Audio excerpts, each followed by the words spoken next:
How you doing today? My name is Shubri. What's yours? Henry. Nice to meet you, Henry. I'm just going to shut this door for privacy. That's okay? That's fine. Okay, excellent. Okay, so today we're going to take two resting measurements from you. First one is going to be your resting heart rate, and the second one is going to be your blood pressure. So we're going to start with your resting heart rate. So have you been seated for 5 minutes at least? Yes. Back up against the chair, feet are flat on the floor, okay, and ankles and legs uncrossed, perfect. Okay, so to take the resting heart rate, I'm gonna first have to palpate for your radial artery, which is gonna be located on the thumb side of your wrist, as lateral as possible. So if I could see your hand, please. Okay, and I'm gonna find that, perfect. And we're gonna have a timer running. I'm gonna start taking your blood pressure.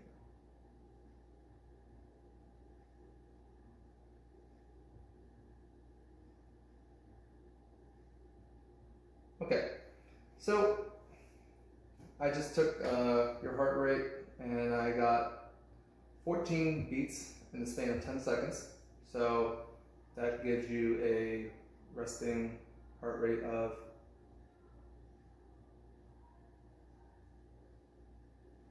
84? Yes, 84 beats per minute. Okay, so 84 beats per minute is actually regular, good, normal resting heart rate, which is in the range of 60 to 100 beats per minute, okay? So the second thing we're gonna do is, now we're gonna move on to your blood pressure, okay? So your blood pressure, in order to take it, we're gonna have to have your arm resting at heart level, like so, if you can bring it up, like this. And so I'm gonna roll up your sleeve if that's all right, okay? And so the next thing I'm gonna do is, I'm gonna locate your brachial artery, okay? And so your brachial artery is going to be located on the anterior medial space, or aspect of your arm, and it's going to be under the belly of the bicep in the antecubital space, okay?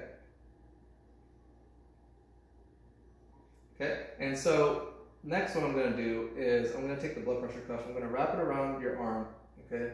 I'm going to have the arterial indicator pointed down, placed above the brachial artery, okay? And next thing I'm going to do after that, I'm going to place this down, is I'm going to take the stethoscope and I'm going to take the earpieces of it, place it in my ears facing forward towards the auditory canal, and then I'm going to take the diaphragm with the stethoscope. I'm going to tap it to hear for sound, make sure it's turned properly, okay? And then I'm going to take that diaphragm, I'm going to place it directly on top of that brachial artery, okay? And then I'm going to take the blood pressure cuff, I'm going to turn the dial all the way to the right to make sure we can lock in for some air, and I'm going to pump up the blood pressure cuff to 200 millimeters of mercury, okay?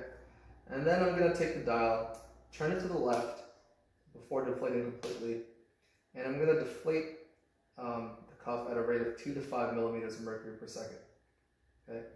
And once I hear the cough sounds, which are the sounds indicating your blood pressure levels, then I'm going to go ahead and deflate the cuff completely. And so I can release all the air, okay? And so that would conclude the process of your blood pressure. And so now, in terms of resting measurement, there are a couple of reasons why you could have elevated resting measurements. One of them being caffeine intake, okay? I know you drink a lot of coffee every morning. The second one would be due to nicotine intake, smoking, vaping, anything like that, all right? Do you have any questions for me? No. All right, thank you very much. Thank you.